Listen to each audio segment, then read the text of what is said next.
কখনো কি মনে হয়েছে যে ল্যাবের ভেতরে বিজ্ঞানীরা আসলে কি করেন? চলুন আজ আমরা ল্যাবের ভেতরটা একটু ঘুরে দেখি, যেন আজই আমাদের প্রথম দিন। কি নিয়মকানুন জানা দরকার এই বিশ্লেষণটি সে নিয়েই। আসুন একটা প্রশ্ন দিয়ে শুরু করা যাক। এর উত্তরটা কিন্তু আমাদের মুখের কোনো ভাষা নয়, এটা এমন এক ভাষা যা শব্দ ছাড়াই দুনিয়া জুড়ে সব বিজ্ঞানী বোঝেন। ঠিক ধরেছেন, নিরাপত্তার ভাষা। আর এই ভাষার বর্ণমালা হল বিভিন্ন চিহ্ন যা আমাদের আগে থেকেই বিপদ সম্পর্কে সাবধান করে দেয়। ল্যাবে কোনো কিছুতে হাত দেওয়ার আগে এই চিহ্নগুলোর মানে জেনে নেওয়াটা সবচেয়ে জরুরি। তো আমাদের প্রথম অংশে আমরা জানব রাসায়নিক বিপদের এই ইমোজিগুলো সম্পর্কে। এগুলোকে বলা হয় GHS পিক্টোগ্রাম, যা সারা বিশ্বে একই অর্থ বহন করে। এই সিস্টেমটার নাম হল গ্লোবালি হারমোনাইজড সিস্টেম বা GHS। এর সুবিধা হল যে কেউ পৃথিবীর যে কোনো জায়গায় এক ঝলক দেখেই রাসায়নিকের ঝুঁকিটা বুঝতে পারে। যেমন ধরুন স্লাইডেরই বিস্ফোরক বোমার চিহ্নটা, এটা অস্থিরশীল পদার্থের জন্য ব্যবহার করা হয়। আর এই যে মাথার খুলির চিহ্নটা, ওটা দেখলেই বুঝতে হবে জিনিসটা মারাত্মক বিষাক্ত। বিপদগুলো তো চেনা গেল।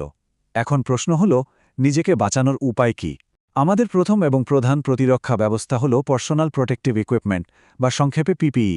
চলুন দেখি এর মধ্যে কি পড়ে। খেয়াল করেছেন কি বিজ্ঞানীদের ল্যাব কোট প্রায় সবসময় সাদা আর সুতির হয় কেন? এর পেছনেও কিন্তু সায়েন্স আছে। সুতির কাপড় অনেক বেশি তাপ সহ্য করতে পারে, আর পলিয়েস্টারের মতো গলে গিয়ে চামড়ার সাথে লেগে যায় না। আর সাদা রঙের যে কোনো কেমিক্যালের ছিটে লাগলে খুব সহজে চোখে পড়ে, ফলে সাথে সাথে ব্যবস্থা নেওয়া যায়।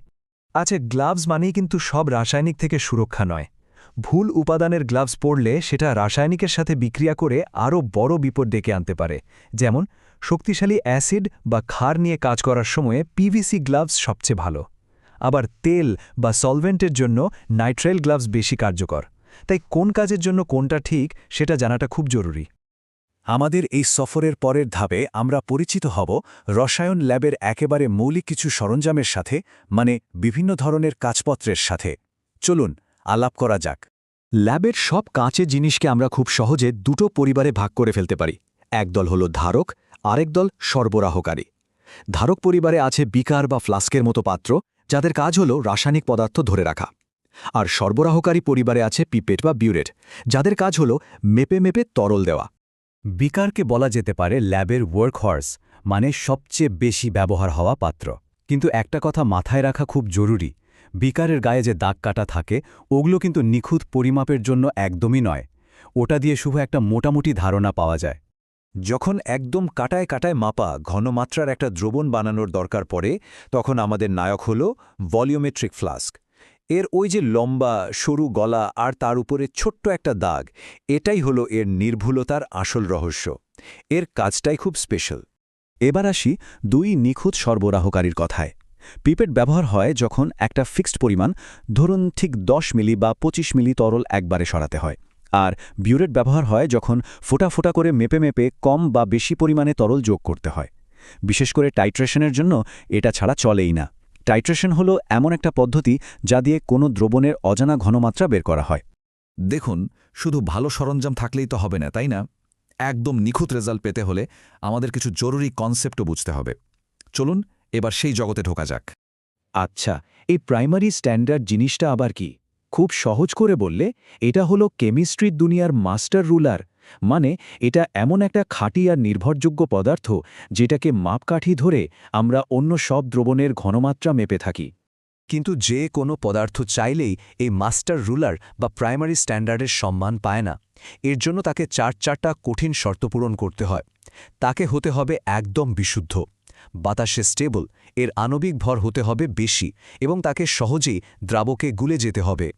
এই স্লাইডটা দেখলে প্রাইমারি আর সেকেন্ডারি স্ট্যান্ডার্ডের পার্থক্যটা একদম পরিষ্কার হয়ে যাবে। সোডিয়াম কার্বনেট হলো একটা প্রাইমারি স্ট্যান্ডার্ড, কারণ এটা বিশুদ্ধ আর স্থিতিশীল। কিন্তু খুব পরিচিত একটা কেমিক্যাল সোডিয়াম হাইড্রক্সাইড, এটা কিন্তু সেকেন্ডারি স্ট্যান্ডার্ড। কারণ কি? কারণ এটা বাতাস থেকে জলীয় বাষ্প আর কার্বন ডাই অক্সাইড শুষে নেয়। ফলে এর ঘনমাত্রা সময়ের সাথে সাথে বদলে যায়, আর এটা অবিশ্বস্ত হয়ে পড়ে। তত্ত্ব তো অনেক হলো, এবার চলুন ল্যাবের কিছু হ্যান্ডস অন ব্যাপার দেখা যাক। আমরা এখন সাধারণ কিছু সরঞ্জাম আর খুব দরকারি জরুরি অবস্থার পদ্ধতি নিয়ে জানব। বুনসেন বার্নারের শিখা কিন্তু দুই রকমের হতে পারে। যখন বাতাস যাওয়ার রাস্তাটা বন্ধ থাকে তখন গ্যাসের অসম্পূর্ণ দহন হয়, আর আমরা একটা উজ্জ্বল হলুদ শিখা দেখতে পাই, যেটা তুলনামূলকভাবে ঠান্ডা।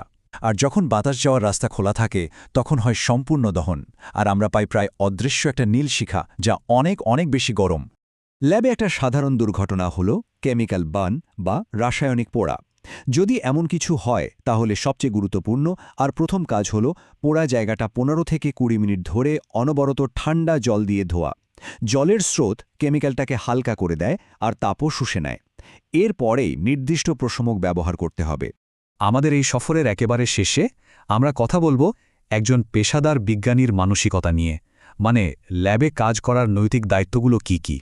একজন দায়িত্বশীল বিজ্ঞানীর কাজ শুধু পরীক্ষা নিরীক্ষা করা নয়, পরিবেশের যত্ন নেওয়াও তার কর্তব্যের মধ্যে পড়ে।